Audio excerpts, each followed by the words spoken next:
सम्पूर्णमा नमस्कार। म केशवराज भण्डारी। सायद यो मेरो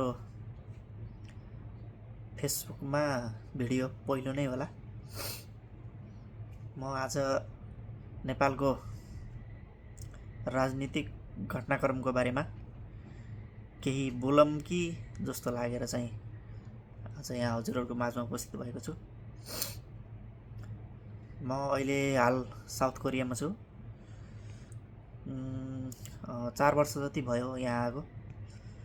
नेपालमा छन्जेर नेपालको राजनीति, नेपालको अवस्था बारेमा अलिअलि चासो त हुन्थ्यो, तर खासै धेरै चाहिँ थाहा थिएन। अहिले परदेशमा आइसकेपछि सुन्ने पनि गरिन्थ्यो परदेशमा भएको मानिसहरूलाई चाहिँ नेपालको बारेमा धेरै माया हुन्छ। आफ्नो देश, आफ्नो ठाउँ, आफ्नो गाउँ धेरै नै प्यारो हुन्छ भन्ने सुनिएको थियो र अहिले आफू यहाँ आइसकेपछि पनि त्यही नै हुँदो रहेछ। अहिले भोगियो। अहिले नेपालको अवस्था हेर्दा, राजनीतिक घटनाक्रम हेर्दाखेरिमा हिजो जेनजी आन्दोलन भयो।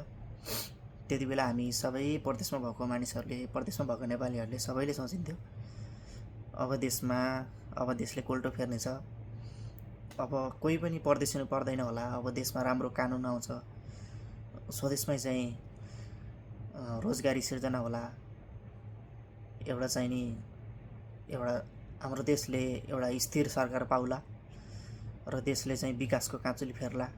अब मानिसले चाहिँ स्वदेशमा केही छैन, परदेशै जानुपर्छ भन्ने चाहिँ नसोच्लान्।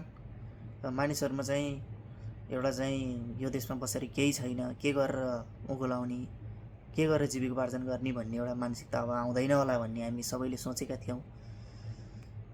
त्यही आशाका साथ आज यत्रो समय बितिसक्यो। अब अहिले चुनाव भनेर सबैजना लागिरहेको छन्। ठिक छ, चुनाव अरू केही हुन नसके पनि चुनाव भएको राम्रो। तर चुनावमा फेरि अब पुरानै दल, पुरानै नेता, यत्रो 34 वर्षसम्म हामीले चाहिँ तिनैलाई पालेर, तिनैलाई चाहिँ अगाडि बढाएर, तिनैलाई ठाममा राखेर देशमा केही होला भन्ने मानसिकताका साथ आजसम्म साथ सपोर्ट सबैले, नेपालमा हुनुभएका आमा बुवा दाजुभाइ तथा दिदीबहिनीहरू सबैले सपोर्ट गर्नुभयो, भोट दिनुभयो। उहाँहरूलाई 35 वर्षसम्म देशको सत्ताहरू सुम्पिनुभयो। यतिका वर्षसम्म पनि केही भएन भन्ने तपाईँहरूलाई लागिरहेछ भने आगामी चुनावमा ती पुराना दल, ती नेताहरूलाई अब भोट दिने कि नदिने, तिनलाई अगाडि बढाउने कि नबढाउने, सत्तामा कसलाई पुर्याउने? यो मासतिर जो पनि जान्छ, सत्ता शक्तिमा जसले पनि जान्छ, देश विकासको लागि एउटा ठोट निर्णय लिन सकेको भए आज यो अवस्था हुने थिएन। फेरि त्यही पुराना दललाई तिनै आउने, तिनैले फेरि राज गर्ने, मर्ने बेलासम्म कुर्सी नछोड्ने, कुर्सीमै बसी मर्ने। त्यो त अब त हुँदैन। अब त सुध्रिनुपर्छ नि। परदेशमा बसेर चाहिँ बोलिस यो देशकोमा के भइरहेछ तँलाई के थाहा भनेर भन्नु होला, तर होइन। अब बुझ्नुपर्छ, अब सुध्रिने बेला आएको छ।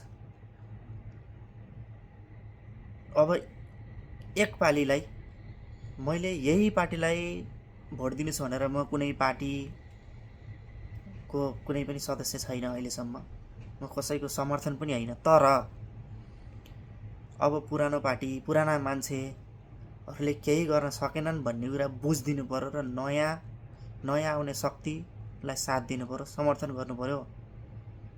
त्यसपछि बल्ल म जस्ता विदेशमा जान सोचेका जति पनि युवा युवतीहरू हुनुहुन्छ, उहाँहरूको एउटा मानसिकता परिवर्तन हुने वातावरण अब नेपालमा रहनुभएका सम्पूर्णले यो अवस्था सिर्जना गरिदिनु पर्यो। एक पालीलाई भोट सही ठाउँमा, सही मान्छेलाई सत्तामा पुर्याइदिनको लागि तपाईँ हामी सबैले पहल गरौँ देशलाई एउटा विकासतर्फ एउटा स्थिर सरकारतर्फ अगाडि बढ्नको लागि तपाईँ हामी सबैले साथ सपोर्ट गरौँ र पुरानालाई नेटो कटाउँ। हस् त, धन्यवाद।